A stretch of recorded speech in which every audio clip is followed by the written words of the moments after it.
Here's what's happening as it's happening right now around the NBA. Out for an 18th in a row.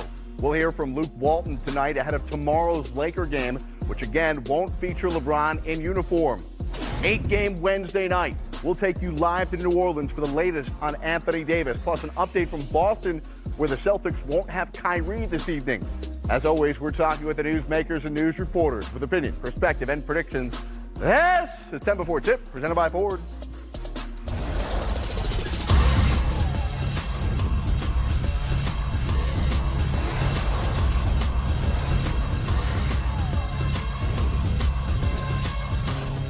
Come on in as we discuss the biggest stories of the day and set the table for the night in the NBA. I'm Jared Greenberg. It's amazing to think about Super Bowl week, and the number one story continues to be the saga.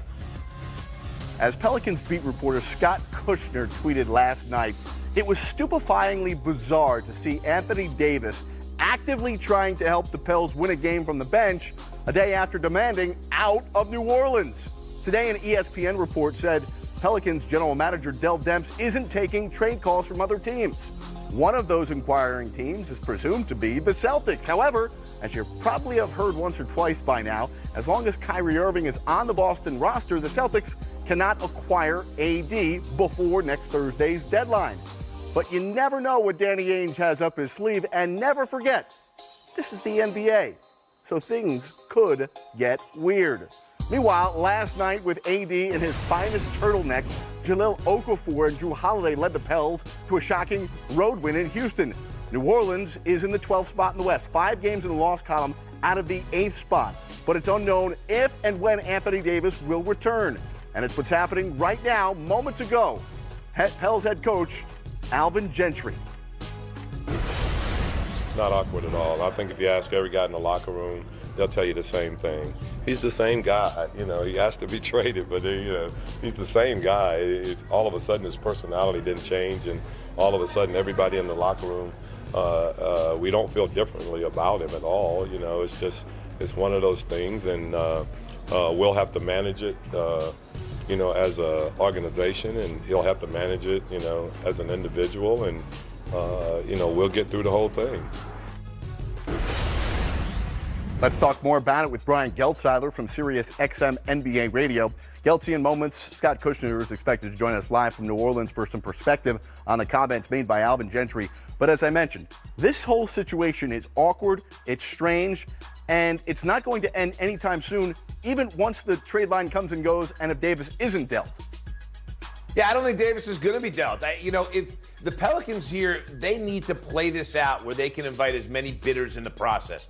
And quite frankly, you need Boston in the process. And I don't know that Danny Ainge is going to run to trade Kyrie Irving in the next week to be able to get in on this Davis thing. Because the truth of the matter is, I'm sure Ainge in some way, in some form or another, has let Dell Demps know, wait till the summer on this thing. We will be meaningful bidders. And for Demps, that's the best thing. The best thing for the Pelicans is to wait for the summer here. Regarding Alvin Gentry's comments, earlier, it's not weird. Of course it's not weird. And you want to know why it's not weird? Everybody knew this already. This is only a formality, the fact that it was released publicly. They knew Davis didn't want to be there. They knew Davis wasn't going to sign that extension. And you know something? Anthony Davis is a real pro. He's going to roll up his sleeves. He's going to do his job. He's going to try to help his team win. He's going to come back on the court. I understand what Scott Kushner's saying, and it probably is very weird when you look at it from a public standpoint, from a media standpoint. But in terms of what's inside the Pelicans, listen, there's a finality to all this. He's looking to leave. They knew he's looking to leave. It's just gotten to be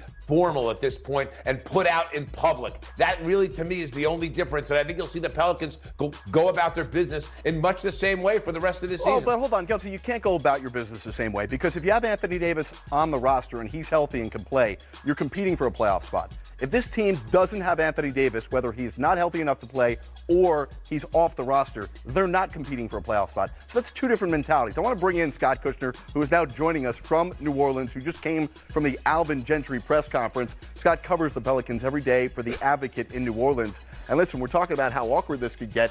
What is your take here, Scott, on not only the finger injury for Anthony Davis, but once he does get healthy, will the Pelicans put him on the court in uniform? I think that's a decision that goes above Alvin Gentry's pay grade, quite frankly, is what it sounds like. It sounds like the way that Gentry answered that question a couple days ago and the way he's kind of talked about it has changed, where he was saying, look, he's on the roster. If he's healthy, we're going to play him. He's our best player.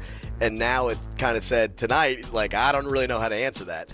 And I think there's an understanding within the upper levels of the organization that might be a question that gets answered from someone higher than the coaches. I think the coaches would play him if they could, but I'm not sure if that's what's actually going to happen. All right, let's talk about job description and role definition with the general manager, Dell Demps. Do you believe, Scott, while the report came out today from ESPN that Dell isn't currently taking trade calls, do you believe he is the person of authority in the organization who will be able to pull the trigger on a deal or be able to say no to a deal? I think there will be someone above him who will either decline or accept an offer. I do not think he is the last call, but I don't think he's been the last call. Mickey Loomis has been the last kind of person to sign off on everything for a very long time. So even if Dell Demps is the one kind of manufacturing the deals, it will ultimately come down to ownership, which is essentially the de facto Mickey Loomis is the person who really acts as the owner in the case of even when Tom Benson was alive and now that Gail Benson is sort of operating. Scott, I want to throw an idea your way when we've heard so much speculation and we know how much propaganda has been thrown out, and a lot of it is people angling, whether it's agents or teams or whatever it may be. But while we've heard the Lakers and Celtics as frontrunners, one of the other things we constantly are hearing is that if the deal does happen to shock us and get done before Thursday, it would be from a dark horse team that we really didn't see coming. And my question to you is, if a team that is among the worst in the NBA in terms of record and has a chance to get a top 1 or 2 or 3 pick in the league in the draft, do they have a shot if they're willing to part ways with that pick to get Anthony Davis before Thursday? Absolutely. I think every team that has young assets and has great picks has an opportunity to get Anthony Davis. There's nothing that's kind of out of bounds at this point. I think they're going to take their time. I'd be highly unlikely that they actually do this move before Thursday. And I really before the trade deadline, but it really does seem as if they're not going to wait to see, like they want to wait to see where the draft lottery shakes out. They want to know if they can get 1, 2, or 3. You don't necessarily know where that's going to end up. So until those assets are really clear and until everyone knows what's what, I just don't see them under any rush to make this move. It doesn't make a whole lot of sense for them to go ahead and push it out before the trade deadline just because Anthony Davis would like to leave before the trade deadline. Before this drama, you were the hardest working beat reporter in the NBA, Scott Kushner. There's a lot that goes into that for you in that job. Now this is bonkers. I don't know how you sleep. I don't know how you eat, but we appreciate you taking some time to join us. Scott Kushner, cover the Pels for The Advocate. 10 before tip number 2, it's what's buzzing today around the NBA. Last night, the Lakers dropped to 6-11 when LeBron doesn't play. Earlier today, Luke Walton said tomorrow they'll play game 18 without LBJ. He looked good today. He did practice. We kept practice short, with the injuries we have and the minutes some guys are playing right now. But he did everything that we had on the schedule, and he looked good. So he looked good 2 days ago in practice too, though. So we'll see how he feels tomorrow, and we'll kind of take it from there. We'll keep prepping as if he's not going to play, and hope that he's healthy enough to start. All right, Gelty, last night the Lakers get a career high from Brandon Ingram in the loss. I got to imagine, though, for a team that's trying to develop its young stars, whether they play long-term with LeBron or not, or if they get traded, they're trying to increase their value. So Brandon Ingram's play was a big win for the Lakers in a loss last night. Oh, there's no doubt. But here's the other thing, Jared, about Brandon Ingram. He has a game like that last night without LeBron on the floor. And Ingram did not play great with LeBron James when he was on the floor with him this year. Brandon Ingram needs the ball in his hands more. And that's not going to happen playing with LeBron James. So this is actually, when you look at what the Lakers are trying to do here and enhance Ingram's trade value to tempt New Orleans to take him as a main piece in a package for Anthony Davis, well, you know what? This is actually a good thing because they're seeing what Ingram can do as a main cog in an offense with the ball in his hands all the time. We've seen it's going to be a lot tougher for him without the ball in his hands all the time. So, yeah, no doubt that this has been very helpful helpful for the Lakers from a big picture standpoint for Ingram to be able to do this without that specter of LeBron hanging over his head. Listen, guys like Kuzma and Ball have done very well playing off LeBron. Ingram has not, and this shows you if you're a team looking to trade for him, he's a guy you can bring to your team, put the ball in his hands, and you'll get some decent offensive results. Kelty, are you of the mindset that Magic Johnson and Rob Pelinka should be offering anything and everything as a last and final offer as of today? Is there anything you wouldn't include?